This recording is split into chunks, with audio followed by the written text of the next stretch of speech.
주님의 이름으로 축복합니다.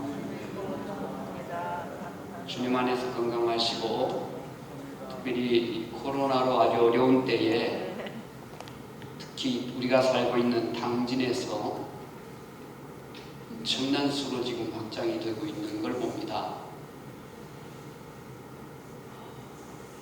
인구 비율로 본다면 전국에서 가장 많은 지금 코로나가 당진에서 벌어지고 있지 않나. 120명이 넘었습니다.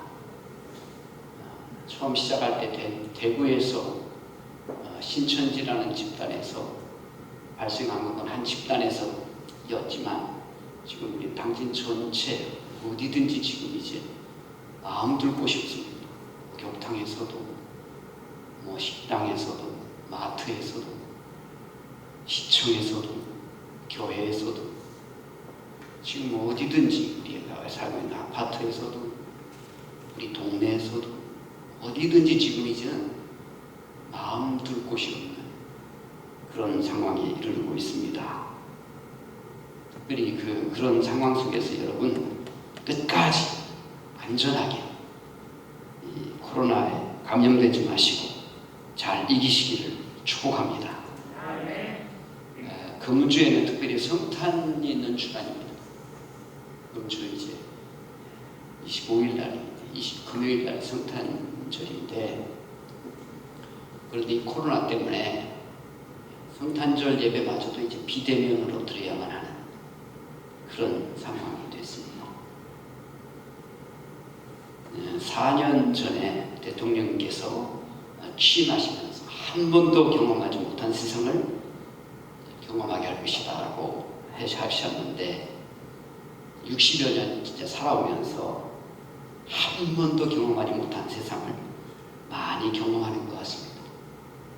정말 1월 달부터 이 12월 달까지 마스크를 아침에 집 나올 때 꼭 챙겨야 하고 또 집에 들어가기까지 꼭 마스크를 껴야만 하는 그런 세상을 살고 있습니다. 어떤 분이 지나가다가 인사를 해도 마스크를 써서 알 수가 있어야지. 그래서 그냥 어정쩡하게 인사를 받는 그런 일도 있습니다. 교인들이 교회를 못 오고 비대면 예배를 수십 차례 드려보기도 처음이고, 새벽 기도를 비롯해서 구역 예배, 수요 예배, 심야 기도회, 신방, 식사모 등등의 모든 예배들이 올스톱 되어보기도 처음이고, 성탄절 예배를 영상으로 비대면으로 드리는 것도 처음이고, 생전 경험하지 못한 세상을 많이 경험하는 것 같습니다. 어쩌면 송구영신 예배도 비대면 영상으로 드려야 하지 않나 생각을 합니다. 이 성탄절이나 송구영신 예배는 딱 정해진 날짜가 있기 때문에 송구영신 예배를 1월 달에 할 수도 없고 2월 달에 할 수도 없고 12월 31일 날 해야 되잖아요. 성탄절이 12월 25일인데 이걸 그냥 1월 달에 할 수 있는 것도 아니고 2월 달에 할 수 있는 것도 아니고, 그래서 이건 어찌됐건 정해진 날짜에 할 수밖에 없지만 우리 사무총회는 정해진 날짜가 딱 있는 건 아니에요. 교회의 형편에 따라 날짜를 조절하는 거니까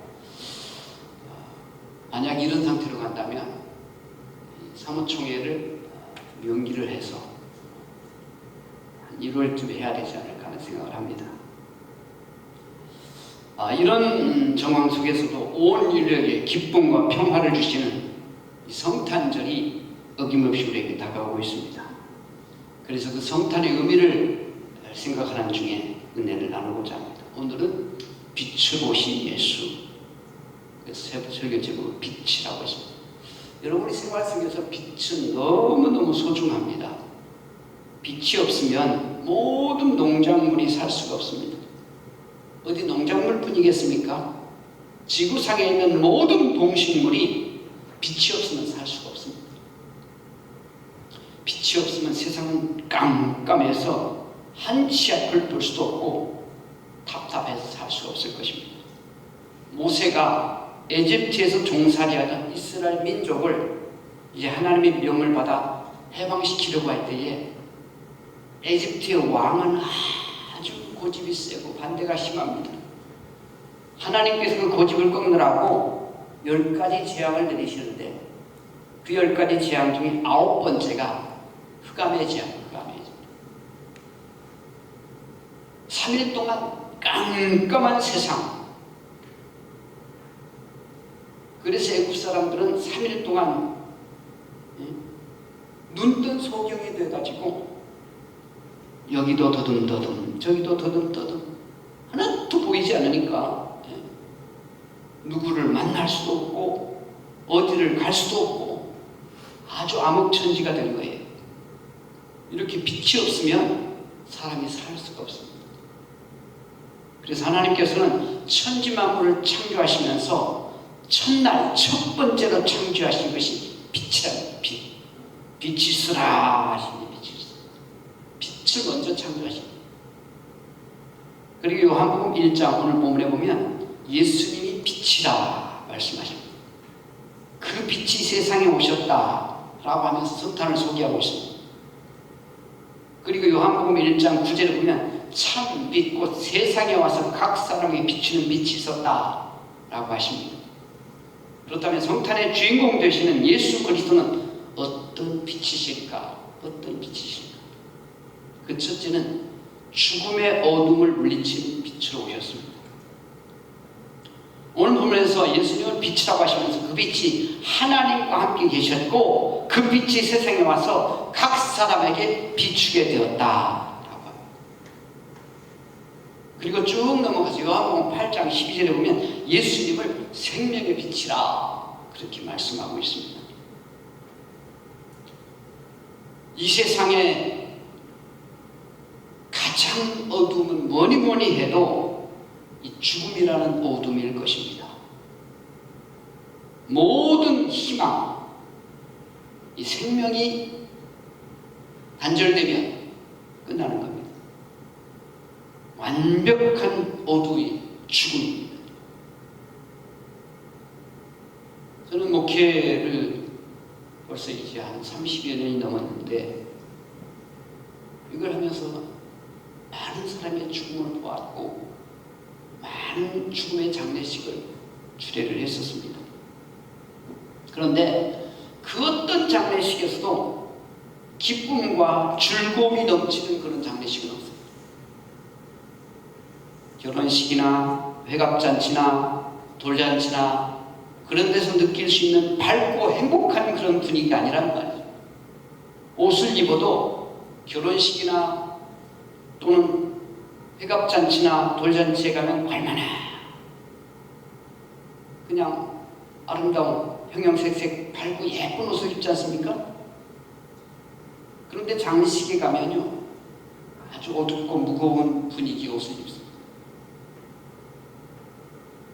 그리고 만약에 그 장례식에 조문 가는 사람도 넥타이를 하나 매든지 옷을 하나 입든지 거기에 맞게 입지 않으면 괜히 눈치고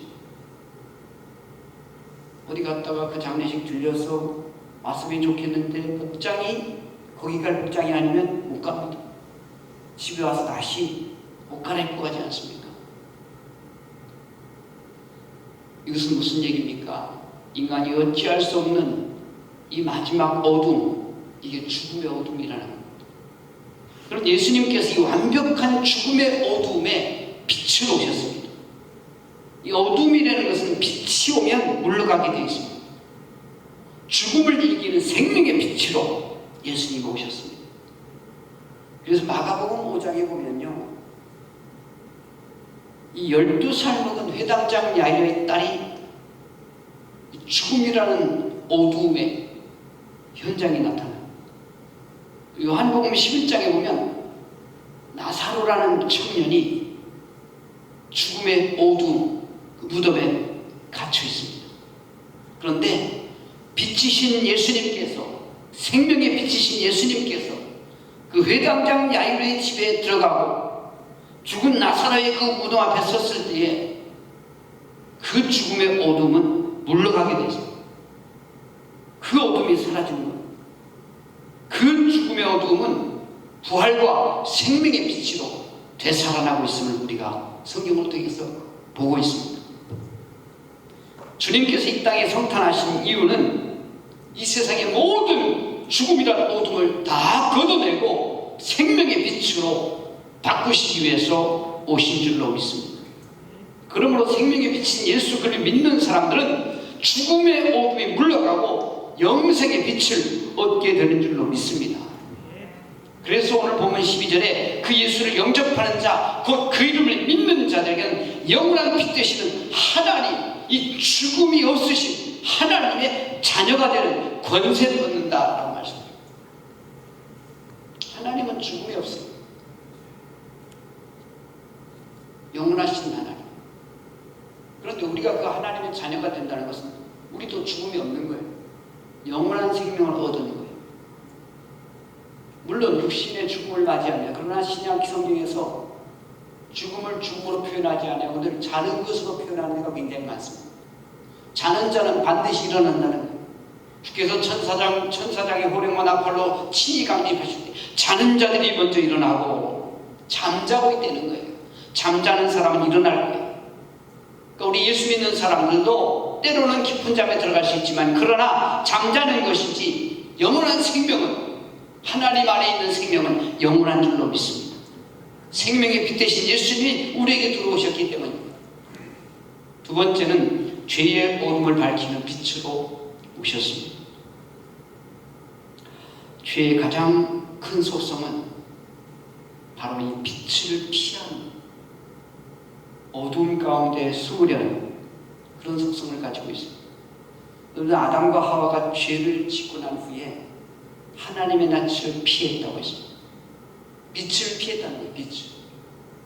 동산의 어두운 그늘에 숨었다라고 합니다. 이것은 그 죄의 근원, 죄의 어떤 그 속성, 그것을 지금 이미 창세기에서부터 보여주고 있는 거예요. 우리가 우리 인생에 죄가 나를 지배하면 아주 견딜 수 없는 어려움 가운데 빠지는 거예요. 그 죄책감에 사로잡히면 이미 지옥 가지 않아도 깜깜한 지옥성에 사는 거예요. 불의 명작 죄와 벌이라는 소설을 여러분은 보신 분도 계시고 안 본 분도 계시겠지만 이 소설을 보면요, 법대를 다니다가 돈이 없어서 휴학 중인 라스콜라니코프라는 청년, 이 사람은 이제 돈이 없으니까 자꾸 전당포를 들락거립니다. 시계도 잡혀먹고 돈 될 만한 거 자꾸 잡혀먹는 거예요. 그러다가 오빠의 학비를 벌기 위해서 그 여동생이 온갖 수고를 다 겪으면서도 돈을 벌어가지고 오빠 학비를 대는데 그 동생의 돈벌이마저도 이게 이제 제대로 되지 않아요. 그래서 집에서 붙여오던 돈마저 끊기는 거예요. 결국 주인공은 전당포 노인을 살해할 계획을 세웁니다. 그는 생각합니다. 저 전당포 노인은 부자들은 저 전당포에 오지도 않는데 아주 가난한 사람들이 어쩔 수 없이 오는데 고액의 고리 대금을 받으면서 가난한 사람들의 피를 빨아먹고 사는 저 노인은 죽어도 괜찮다. 자기가 그 노인을 죽이고 금은 보화를 갈취할 것을 이제 합리화하기 위해서 그런 생각을 하는 거예요. 그리고 결국 살인을 저지르고 맙니다. 그러나 그 후에 주인공의 삶은 가난할 때 그 죄를 짓기 전보다 훨씬 더 처참한 지경으로 떨어집니다. 너무너무 불안하고 초조하고 사람을 만나도 그 마음이 불안하기 짝이 없습니다. 죄책감으로 사는 게 아닌 거예요. 죄책감으로 아주 불안하고 초조해서 그것을 이기지 못하면서 열병을 앓기도 하고 온갖 그 어려움을 겪다가 결국은 자수함으로 광명을 찾는다는 소설입니다. 더 이상 자기가 어떻게 견딜 수 없어서 자기 발로 경찰서에 들어가 자기가 자수하는 거예요. 아무리 속담에도 죄 짓고는 못 산다라는 말 있지 않습니까? 이렇게 죄는 인간을 어둠으로 몰아넣는 겁니다. 죄는 심지어 하나님의 형상대로 지음받은 인생을 지옥이라는 어둠까지 몰아넣습니다. 그러나 이런 죄의 어둠의 한가운데 용서의 빗줄기를 비추시는 빛이 있었으니 이것이 바로 성탄절입니다. 성탄의 주인공 되시는 예수 그리스도의 빛이라는 것입니다. 이사야 선지자는 말합니다. 이사야 1장 18절 여호와께서 말씀하시되 오라 우리가 서로 변론하자. 너희 죄가 주홍 같을지라도 눈과 같이 이어질 것이고 진홍같이 붉을지라도 양털같이 되리라. 우리 죄가 아무리 정말 깜깜하고 어둡고 진홍 아주 그냥 진홍같이 붉을지라도 빛 대신 주님이 오셔서 용서하시면 양털같이 휘어진다는 거예요. 여러분 성경은 이 죄로 인해 어둠 속에 있는 인생들에게 용서에 비추어오신 예수를 말씀하고 있는 거예요. 여러분 예수님이 우리와 함께 계시는 한 더 이상 우리는 어둠에 거하지 않습니다. 예수님께서 저와 여러분의 어떠한 죄라도 용서할 수 있는 그런 능력의 주님이시고 그러기 위해서 십자가를 지셨다는 사실을 믿으시기 바랍니다. 예수님이 이 땅에 오셨습니다. 죄로 인해서 어둠에 갇혀있는 결국은 지옥의 그 어둠까지 들어갈 수밖에 없는 우리 인생들을 살리기 위해서 구원하기 위해서 이 땅에 오신 거예요. 예수님은 용서의 빛으로 우리를 찾아오신 메시아이신 줄로 믿습니다.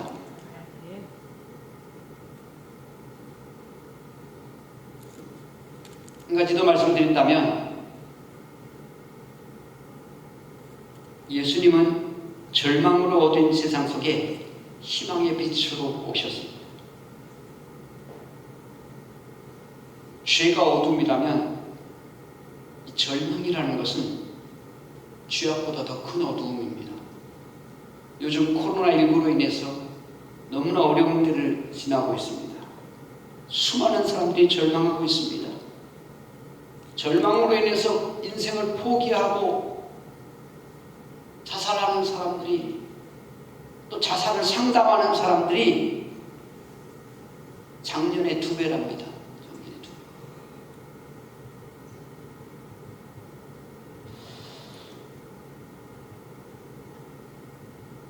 우리나라는 OECD 그 가입 국가 중에서 세계 선진국들이 다 들어가 있는 그런 OECD 가입 국가 중에서 자살률이 세계 1위예요. 세계. 이게 불명예스럽습니다. 코로나로 죽는 사람이 코로나로 죽는 사람보다 이 자살로 죽는 사람이 수백 배입니다. 수백 배. 1년 지금까지 코로나로 죽은 사람이 659명이랍니다. 659명. 그런데 자살로 죽은 사람은 작년 통계로 13,799명. 수백 배잖아요. 수백 배. 올해는 이보다 훨씬 많을 겁니다. 아마.